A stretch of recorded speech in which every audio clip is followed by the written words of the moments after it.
And I want to get you more analysis into the situation in Thailand. I'm now joined by James Gomez, Regional Director of the Asia Center based in Bangkok. Mr. Gomez, a pleasure to have you on Asia Today.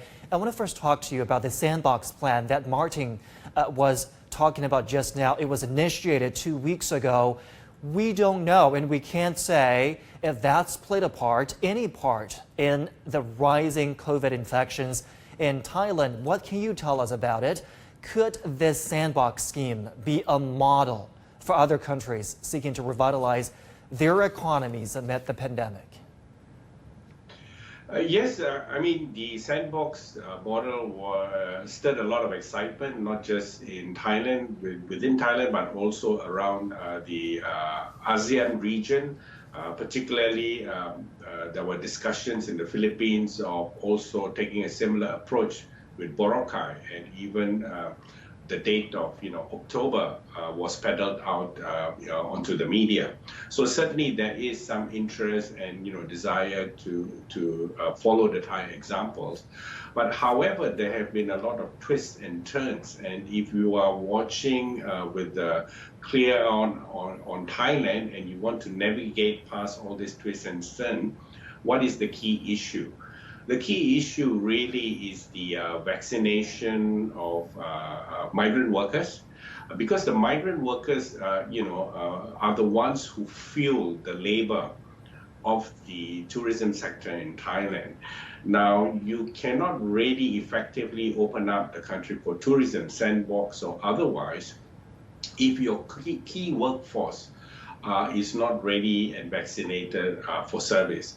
So this is the great dilemma with Thailand. If we look at other tourist economies such as Sri Lanka or maybe even the Philippines, as I mentioned, the thoughts around Boracay as a possible example, the labor force is local.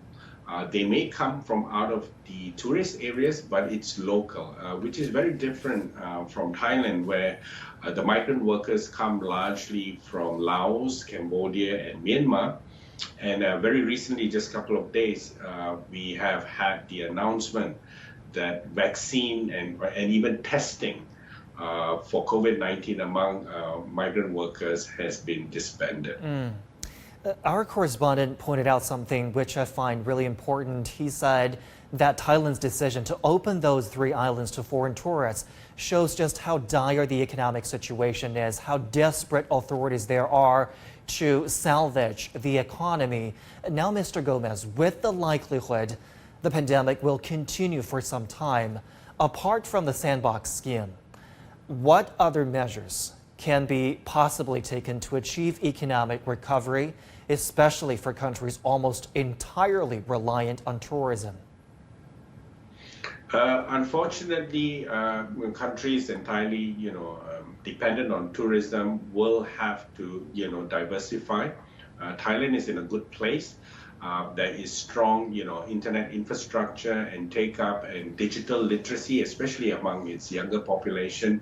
So there are already talks and efforts well underway in Thailand, and I think these have to be accelerated for the Thai economy, and especially for university graduates and other young people entering the workforce. So that is one step. The second step, if we still fall back on the economy, is really the vaccine. I think we need a general rollout of the vaccine for all the population, the Thai citizens, as well as all the foreign residents who call Thailand a place home and for work and also for play.